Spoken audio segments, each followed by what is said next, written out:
But you don't understand what being a parent is or what that means until you hold that title and you actually have a child of your own.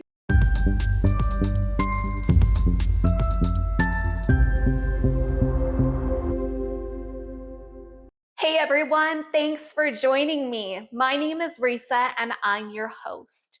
We are talking to real families about real stories here on The Real Family Eats, where we've got food for thought and thoughtful food. So let's eat.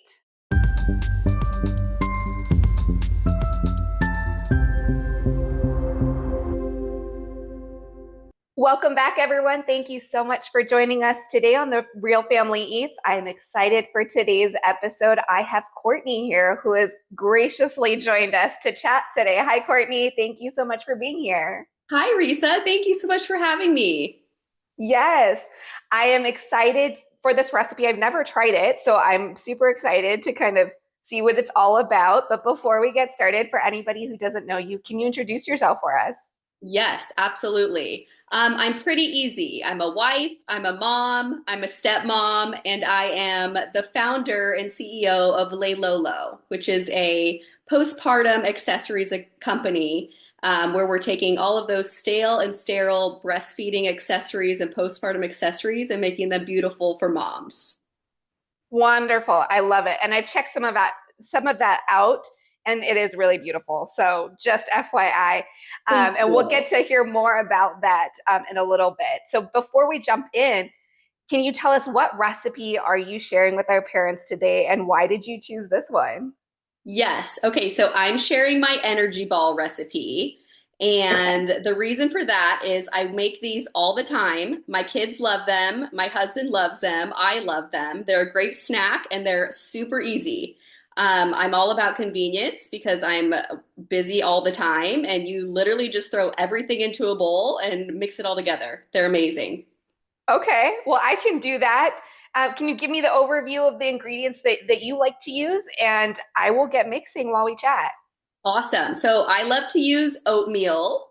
Okay. I love to use coconut flakes, cranberries, and then a nut butter. So one thing that's so amazing about this recipe is that you can throw whatever you want in there. It can be peanut butter, almond butter, sunflower butter. You can throw chocolate chips in there. You can throw peanuts, almonds, really whatever you want. They taste so good every time.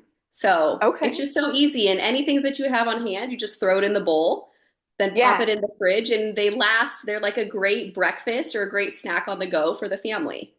And I love that. I love the adaptability based off of, I imagine if any families are like the ones that I know that there's, sometimes you've got dietary requirements and whatnot, things that kids will eat and won't eat. And so I love that it can kind of be very moldable in that way. Yes, absolutely. I had a friend come over and I made them for her because she doesn't eat dairy. And Okay. they were like a great snack. And she's like, oh my gosh, these are so good. I was like, right? I know. You can literally make them whenever and make them however you want. Love it. Okay. Well, I Yes. can do that. I can throw in a bowl and mix. Like, I feel Right? like that's pretty Easy straightforward. peasy. I am no Yeah. cook by any means, so bless your heart, but I am about simple and easy. The easier, the better for me. Love it. Okay. So while we chat, or while I do this rather, I know one of the stories, and you kind of alluded to it a little bit as far as your journey getting to opening your brand. And so I'd love to kind of hear a little bit more about what your experience was like, and some of that journey through postpartum specifically.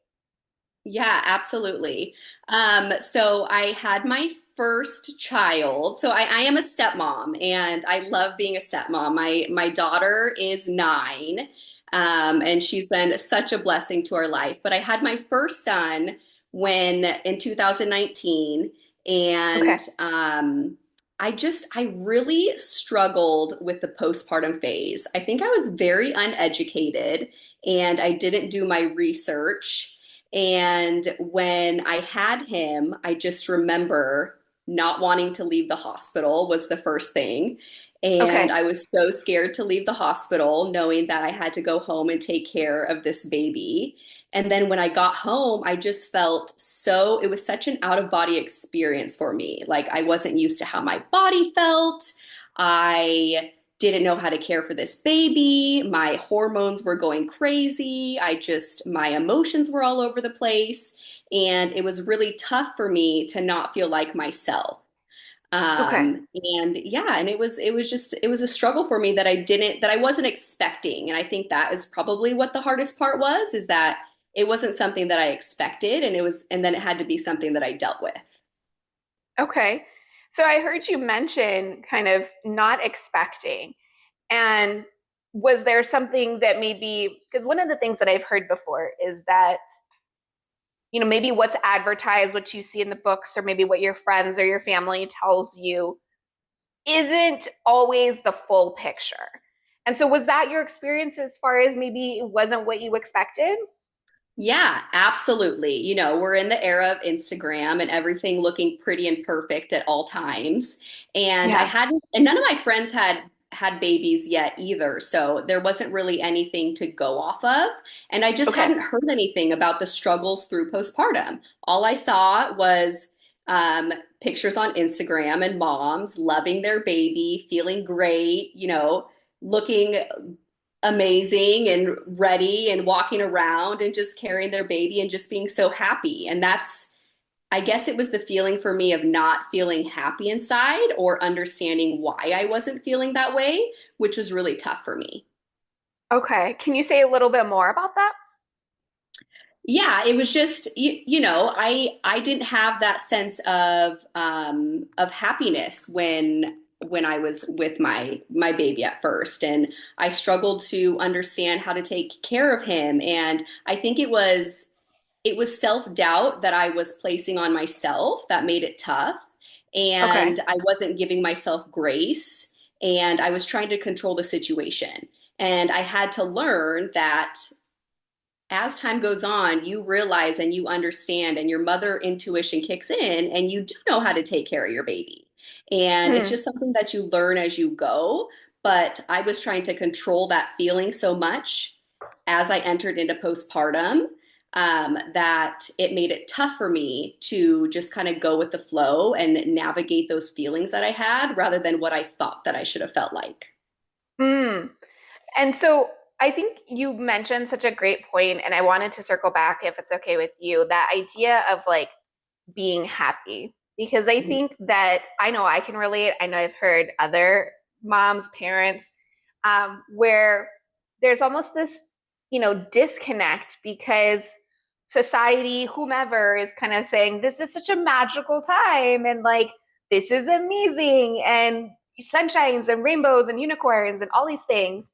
And then when you aren't having that same sensation, like I imagine just like being in that. And I don't know about you, but I definitely remember a time where it's like, is this a me problem? Like, am I doing something wrong? Or like, is there something wrong with me that I don't feel all this happiness and that joy? Does that resonate with you? Did you experience any of that? 100%.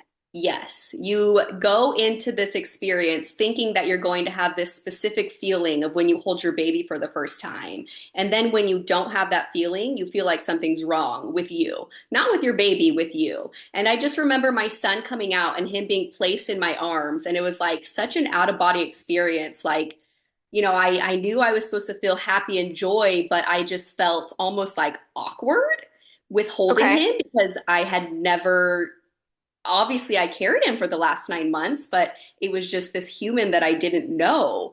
And Mm-hmm. I wasn't having those feelings of complete joy when I was holding him, and it was scary for me.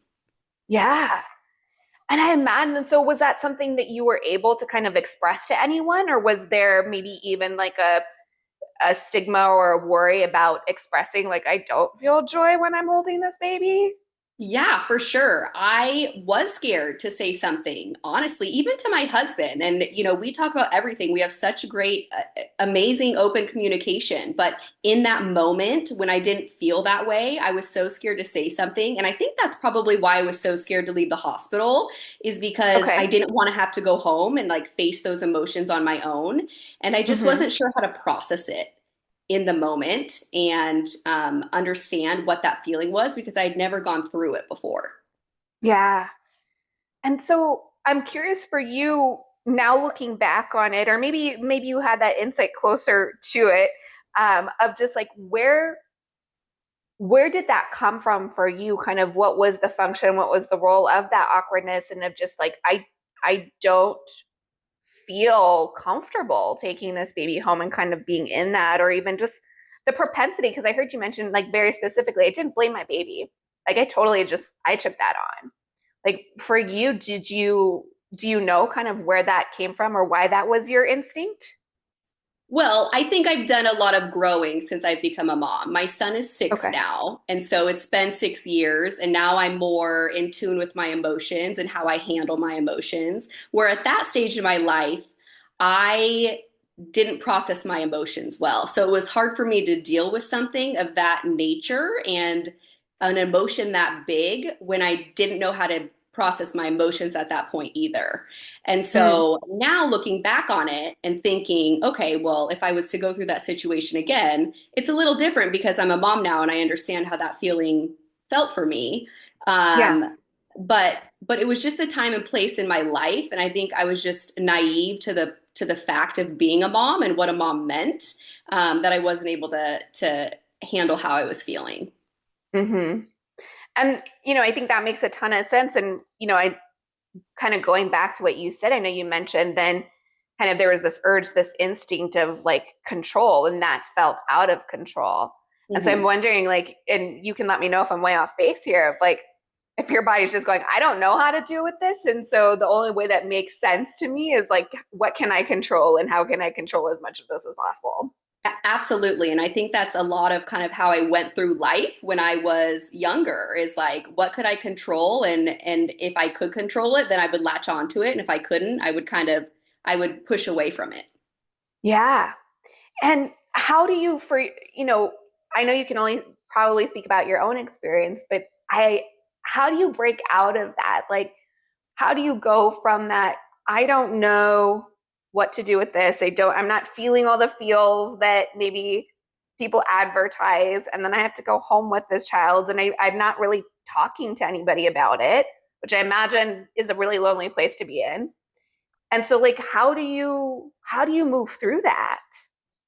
Yeah, I it was tough. And I think for me, the breakthrough was so I when I was in the hospital, I had a lactation consultant come in and my breasts were so engorged, I couldn't feed my baby. Like if she helped me put him on, I could feed, but I couldn't do it on my own because my Okay. my boobs were so engorged.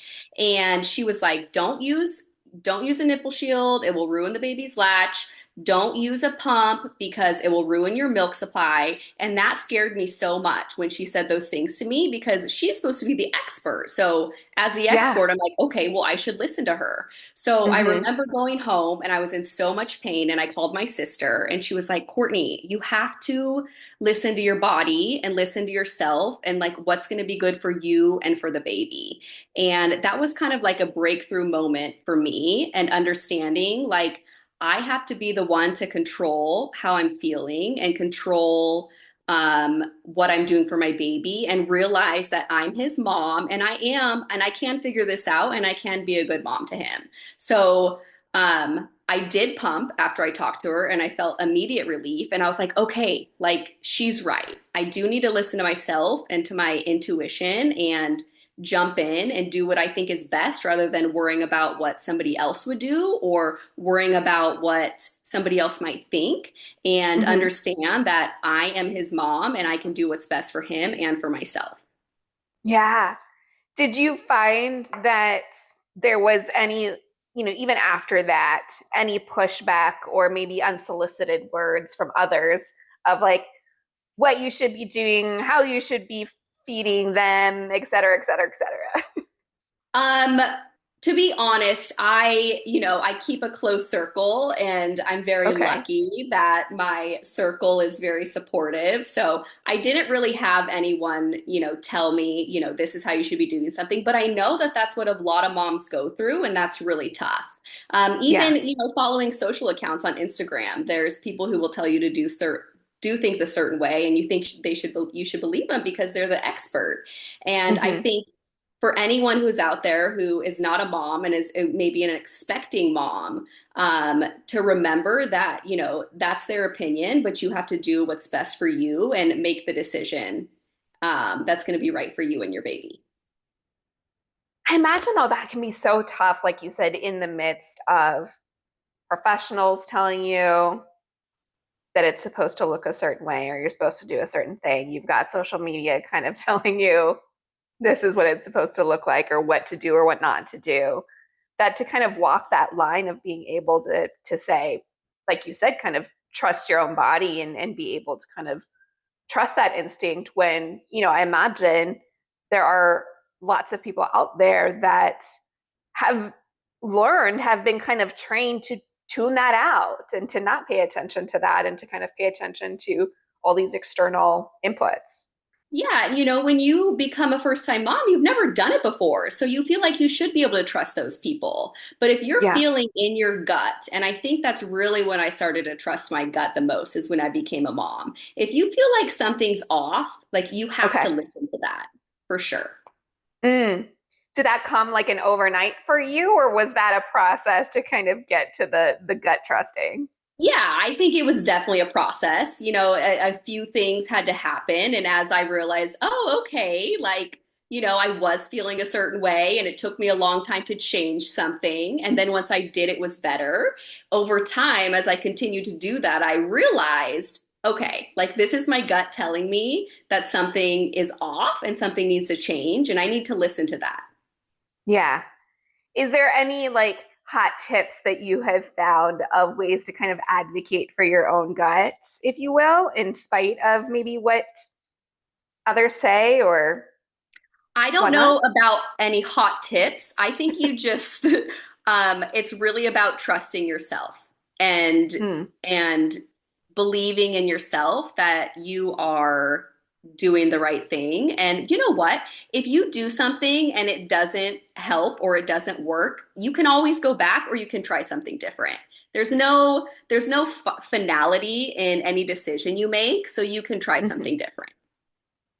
I think that's such a good point because I think what at least what I've heard, I've experienced that there's this weight and this pressure that as parents that we feel like, oh my gosh, I don't want to mess this up. It's another human being. Like I'm in charge of this whole another human being and I don't Mhm. I don't want to mess it up. And so then there's this kind of maybe almost fear that um this is it. I kind of have my one shot and to kind of even zoom out and say, I can change course and that's okay. Can be really difficult like in the moment to kind of rationalize, especially because there is so much of that like I don't want to mess this child up. Like I don't know how many times I've heard that from from parents.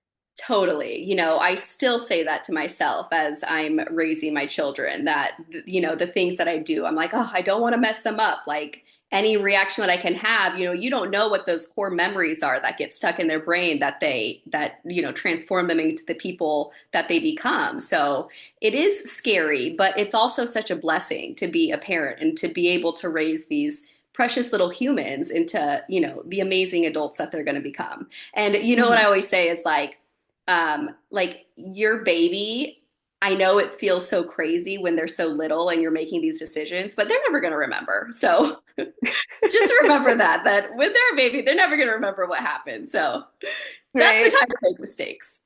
Yeah. And I think even, talking about mistakes that gosh, to be able like even as they're older, you make mistakes and to kind of model that of like, yeah, totally messed that one up. Can I try again? And being able to show your kids that idea of even just being like, yeah, I'm human too, and I make mistakes, and I'm learning just as you're learning to be a human. I'm learning how to be a parent. Absolutely. I was very naive as to what parenting was when I became a parent. I was always in like the dreamland phase, like, oh, I want to be a mom. I always wanted to be a mom, even when I was Okay. little. But you don't understand what being a parent is or what that means until you hold that title and you actually have a child of your own. And I was very Hmm. naive to the fact of how hard it was and what it means and to raise these humans who don't like to listen to you and have their own minds and their own personalities. And the Yeah. fact that, my daughter is completely different from my son, and I have to raise them different ways and talk to them different ways because they're so different. And Hmm. when people say it's the toughest thing in the world, I don't think you can comprehend that when you're not a parent. But then once you become that, that's when you start to understand. Yeah. Was there any particular, maybe handful of things that for you, like you said, before you were a parent, you were like, oh, I'm going to do this and this is what it's going to look like. And then that you found as you became a parent, it's like very different? Yeah, I think I just thought that it was going to be like so easy and so fun, and I would just like carry my kid around. It's actually a really funny story. So, my stepdaughter, I met her when she was 2, and she Okay. was like the coolest, easiest kid ever. My husband and I, we took her everywhere. Like she was so chill, she was always happy. Hmm. And I always tell my husband if her name's Grace, I was like, if Grace was like our children, I would not have married you. Really? She was amazing. And our children are they're very easy kids, but they have some sass to them and they're not as easygoing as she was. So I had this notion like, oh my gosh, like this is going to be so great. Like let's just have a million of them. And that's not the case for sure. Yeah. Yeah. Is there a particular maybe challenge that you have seen thus far that's really kind of like humbled you, if you will? Like, do you have a particular moment that's really like iconic for you? Oh gosh, I'm trying to think of like the one iconic moment, which nothing really comes to mind, but I think my daughter humbles me a lot. Um, Okay. she she's 3 and she's just, she's sassy, but like she's also a little she doesn't want to be told what to do. And I, like to run, I wouldn't say a tight ship, but I expect my kids to be respectful and I have a tough time like holding my balance with her and understanding her energy levels because they're so different than the rest of the family. So the way I have to react to her, I really have to take a breath and like take a step back and just gather myself to handle her emotions and the type of personality that she has, Hmm. which is so much different than my son. And it's just, it's such a different parenting experience between the two of them. And I'm sure it will always be that way till, Yeah. until they're adults. And even then, but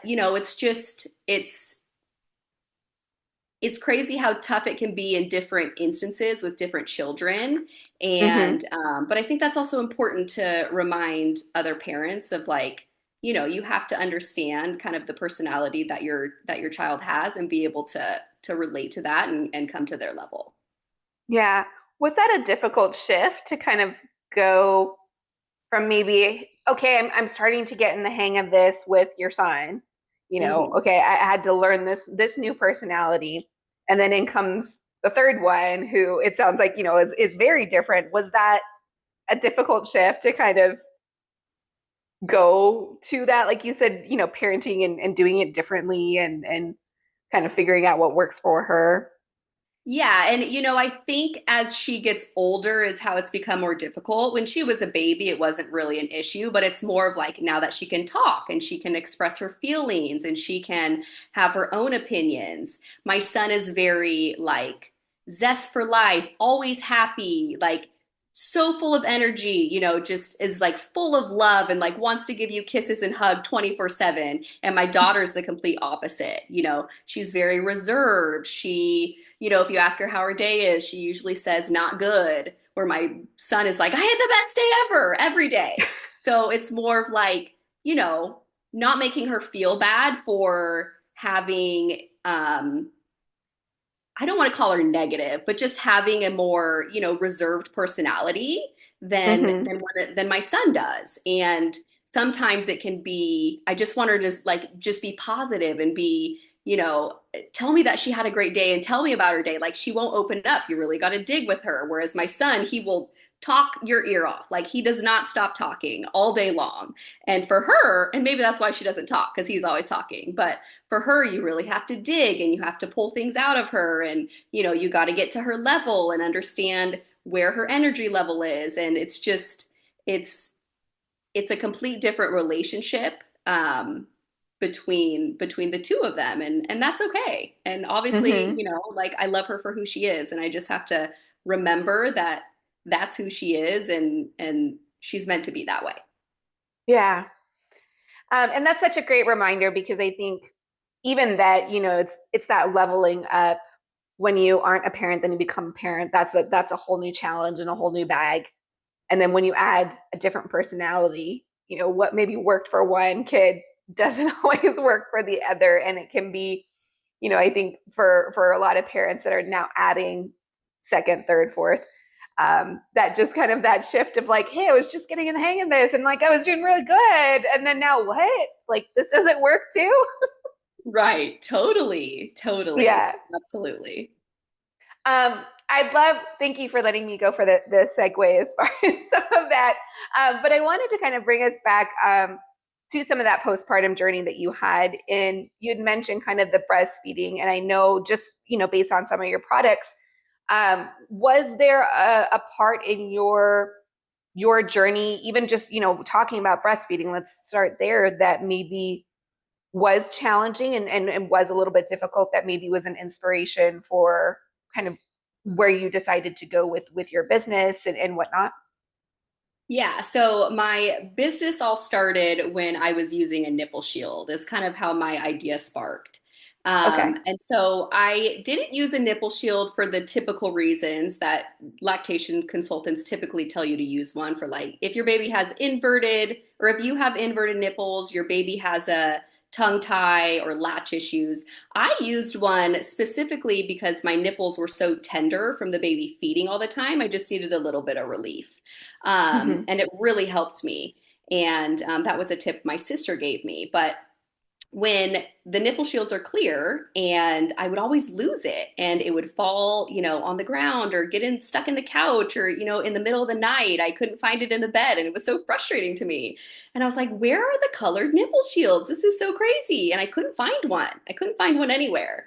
And I'm always coming up with crazy, product ideas and telling my husband, he's like, you are wild. I can try and make and invent something new for anything. And I was like, but there really needs to be a color nipple shield on the market because I can't be the only mom losing my nipple shield all day, all night long.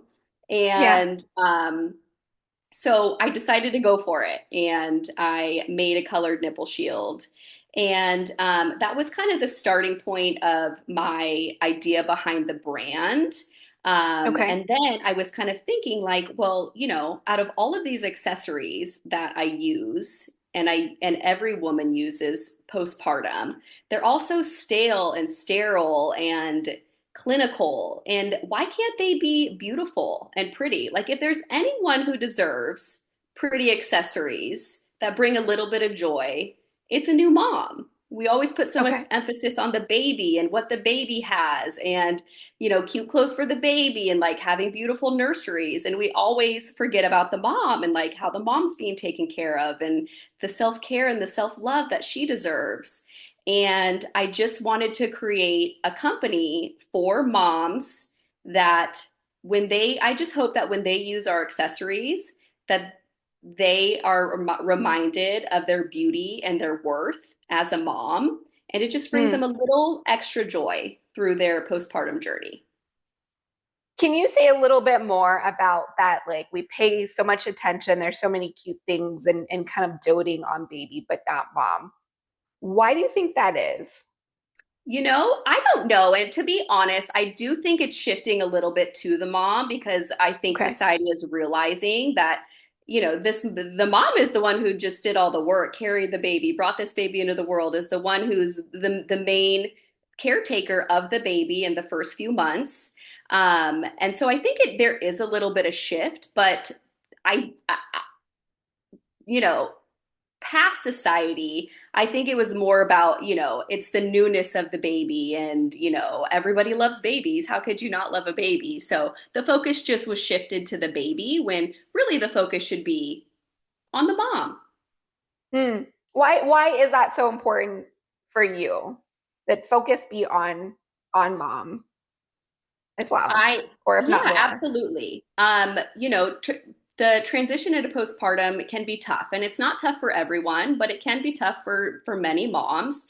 And we need to put the mental health and self-love and self-security back onto the mom and make sure that the mom is being taken care of.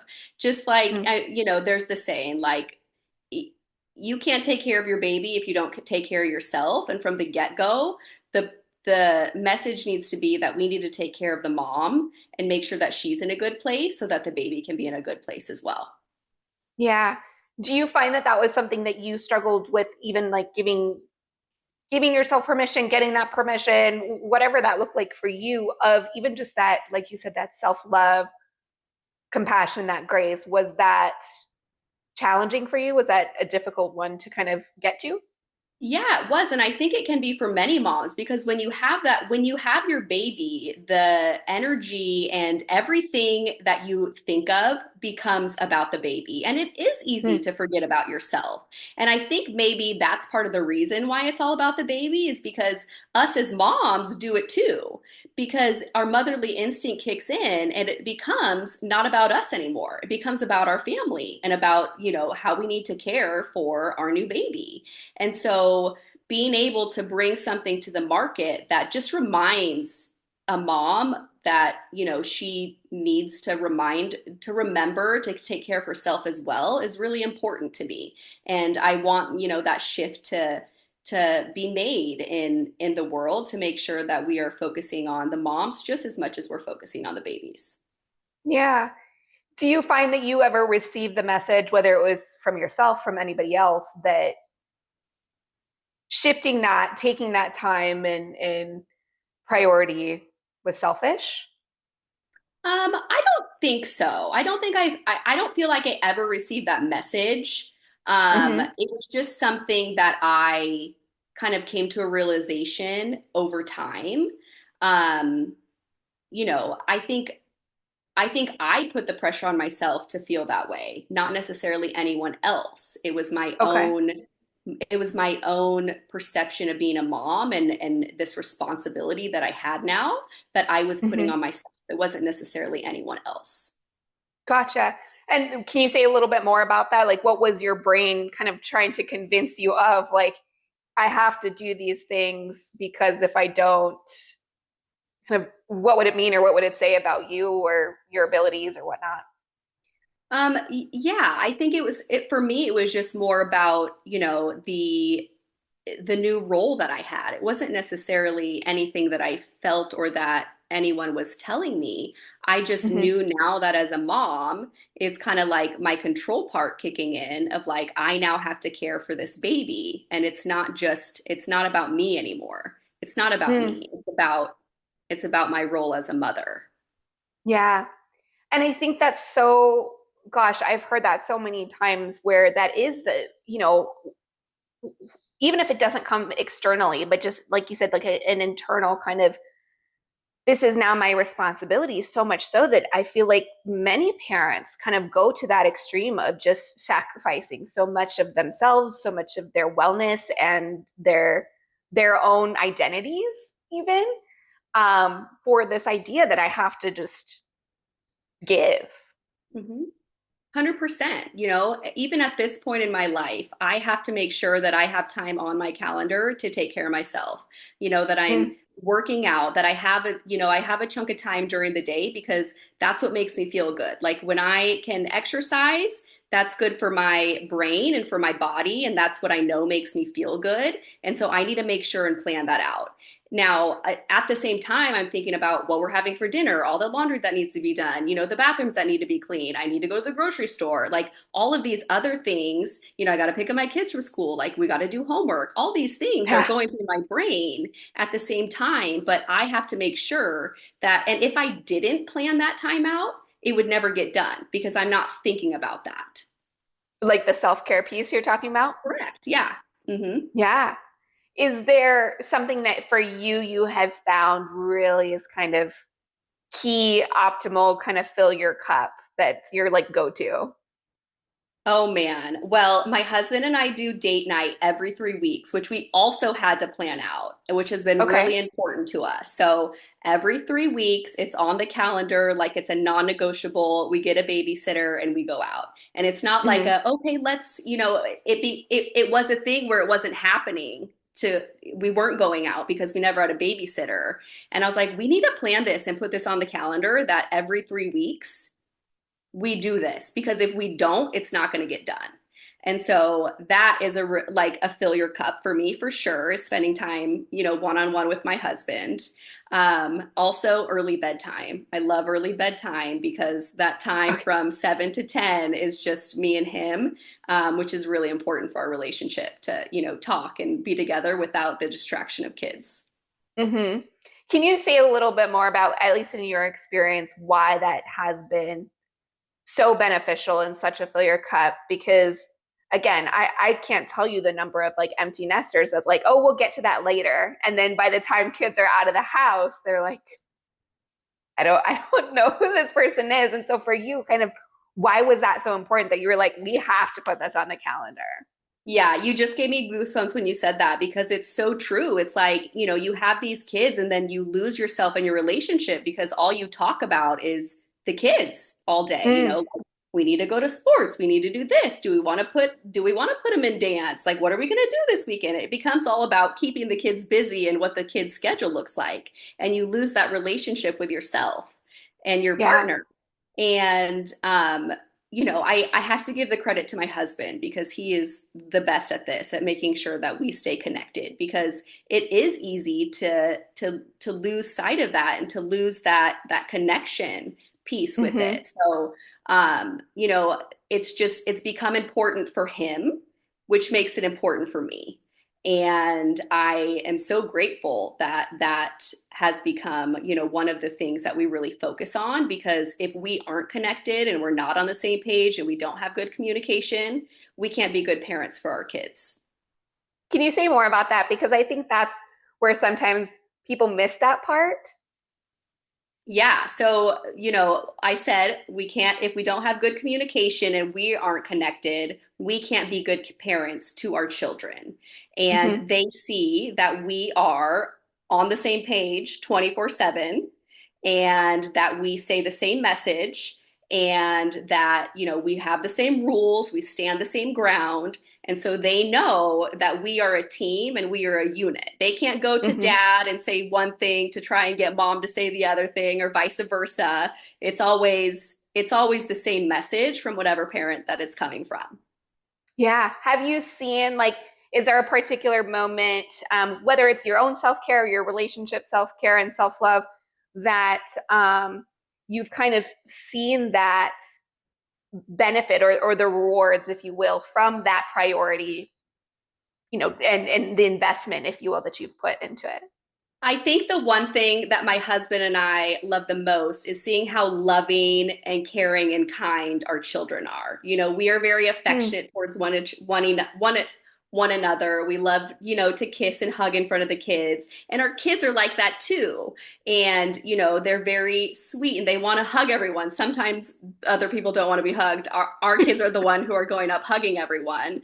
But they're so thoughtful and they have, Hmm. that piece of emotion to them that we love that they have. We love that they're loving and that they have big hearts and, that they want to tell us they love us and give us kisses. And that's not for every parent and not every family's like that. And that's okay. But for us, we like to see that in our children. Yeah.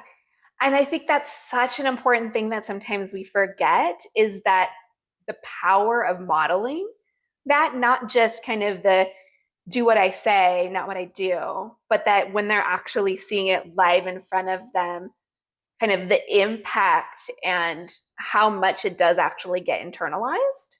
Yeah, yeah, absolutely. I think it's there, yeah, there's nothing better than modeling. And, the one thing that I say every night to both my kids when we go to sleep is when we put them to bed is like, what was the best part of your day? And I love ending the day talking about what their favorite thing was about that day. And, it leaves them on a positive note of going to sleep with happy thoughts in their head. And I hope that's something that we never lose and that they remember to focus on the good things and the positive things throughout their entire life. Yeah.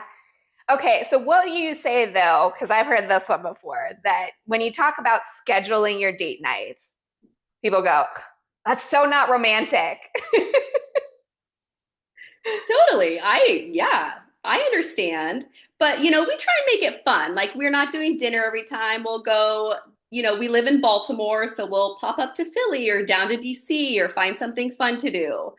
So we try and make it fun. We're not going to the same place every time. And, we will do one-off occasion. Like, if we know Grammy is up for an extra night, like, good for us. We got 2 date nights in 1 month. We're on a roll. Yeah. Yes. So we I try and love keep it. it fun. Yeah.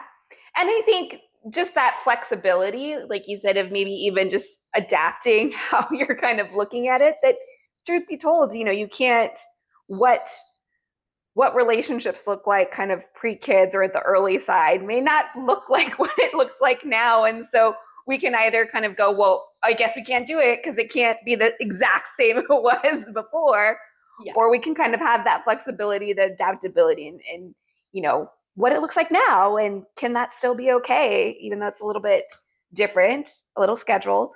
Yeah, yeah, you got to find your way and what works for you. And what works for you might not work for someone else, and that's okay. My husband and I, we love to travel and we would go on weekends and all of these things before we got married. And, now that we have kids, it's not that easy. Yes. We'd love to pick up and jump on a plane, but that's not going to happen with our children. So Mm-hmm. you gotta figure out what works best for the both of you. Yeah, absolutely. And just as a my own kind of soapbox side note, that also applies everyone to sex. What it looked like probably pre-kids when you had all the free time and you didn't have little ones in the house kind of roaming around Amen to is, that. is kind of be different when you have kids that are just gonna walk in and don't know how to knock. So you gotta get a little Absolutely. creative. Absolutely. Yes.